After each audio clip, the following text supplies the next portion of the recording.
rain fell hard over Seattle that evening, washing away the last traces of daylight as the city lights blinked to life one by one.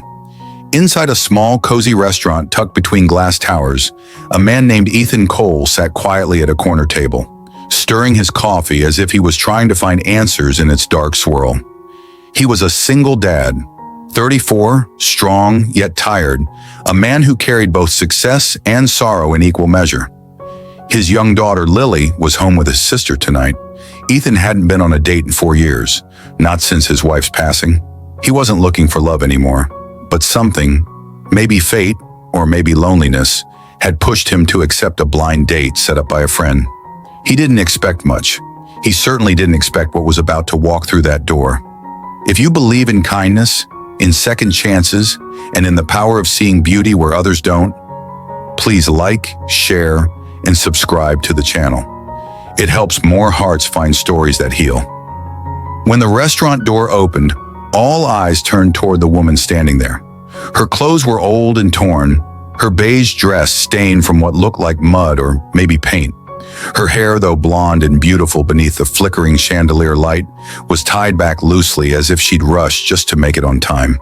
And holding her trembling hand was a little boy, no more than 6, wearing a faded red hoodie that seemed a size too small. They both looked lost, embarrassed, out of place. The host paused, uncertain whether to seat them, but Ethan stood before anyone else could whisper. He didn't see the rips or the stains. He didn't see the pity in other people's eyes. He saw only how the little boy clutched his mother's hand as if she was his entire world.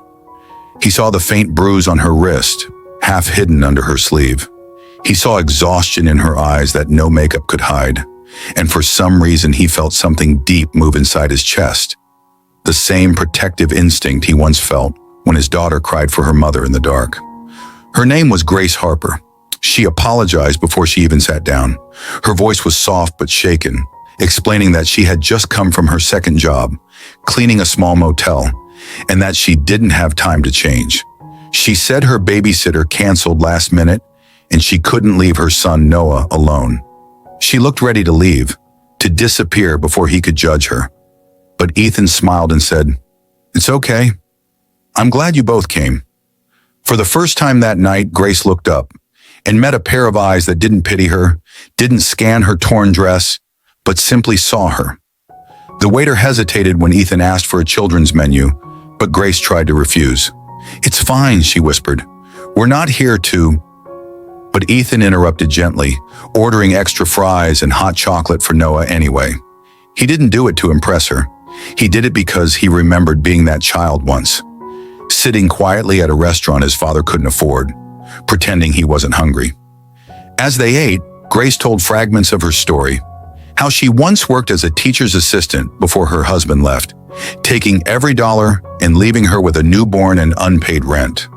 How she'd spent months moving between cheap motels, working any shift she could find, and how Noah often sat in the corner doing homework by the light of vending machines. She spoke not to gain sympathy, but because for once, someone was listening without judgment. Ethan listened deeply. Every word from her felt like a mirror of his own hidden battles. He too had known loss. His wife had died suddenly in a car accident when Lily was 3. He had to learn to raise his daughter alone while running his construction business.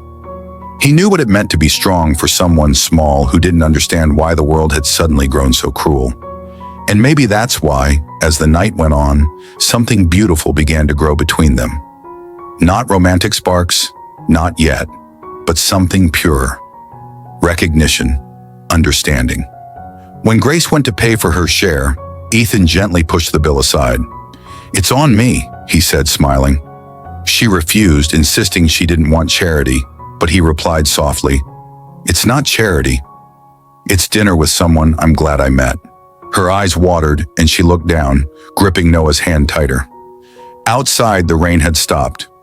Ethan walked them to the bus stop, his jacket already draped over Grace's shoulders before she could protest.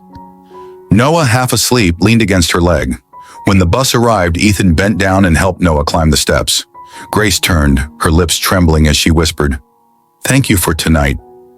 Ethan looked at her and said quietly, "Grace, don't thank me for seeing what's already beautiful.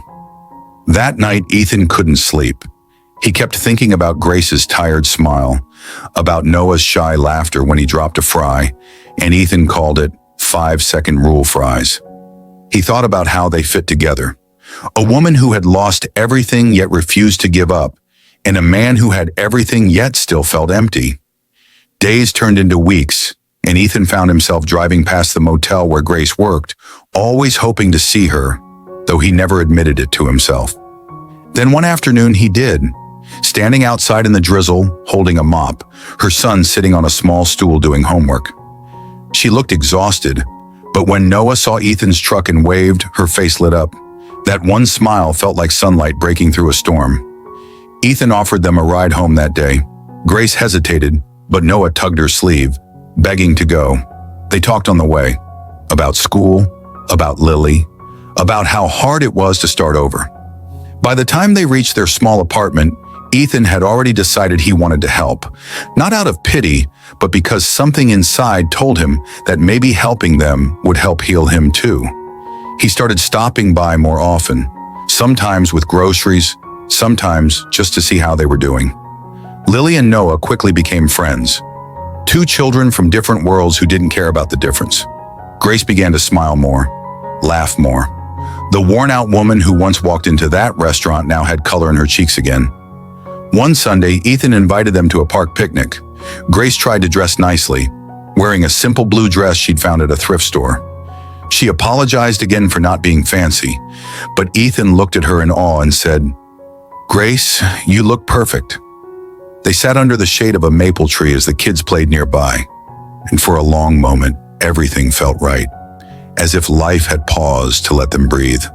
But life, as it always does, tested that peace.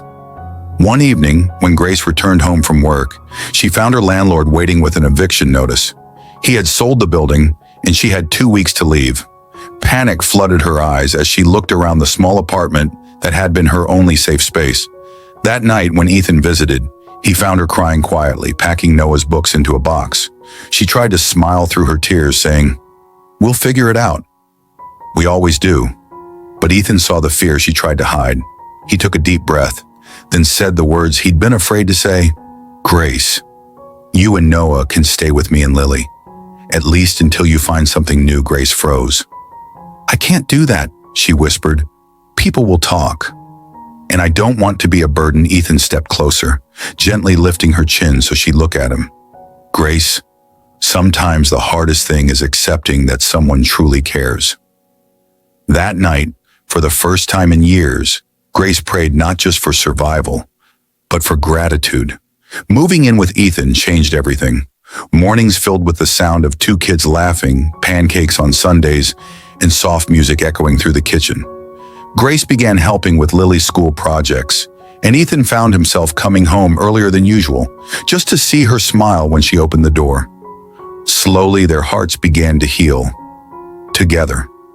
Months passed, and one evening, as snow began to fall softly outside, Ethan took Grace to the same restaurant where they had first met. The same warm lights, the same quiet corner table. But this time, she wore a beautiful cream dress that Lily had helped her choose. Her hair brushed into soft waves. And this time, she walked in not as a woman in torn clothes, but as someone who had found her worth again. When the waiter brought dessert, Ethan took her hand across the table. "Do you remember what I said that night?" he asked. Grace smiled faintly. "You said not to thank you for seeing what was already beautiful." Ethan nodded. "And I meant it then. But tonight I want to add something. You didn't just change my life, Grace. You saved it." Tears filled her eyes, and for a moment, time stood still. Two souls once broken, now whole again, because they chose kindness over judgment, love over fear. If this story touched your heart, please like, share, and subscribe. It helps our Kindness Stories family grow and spread love in a world that truly needs it.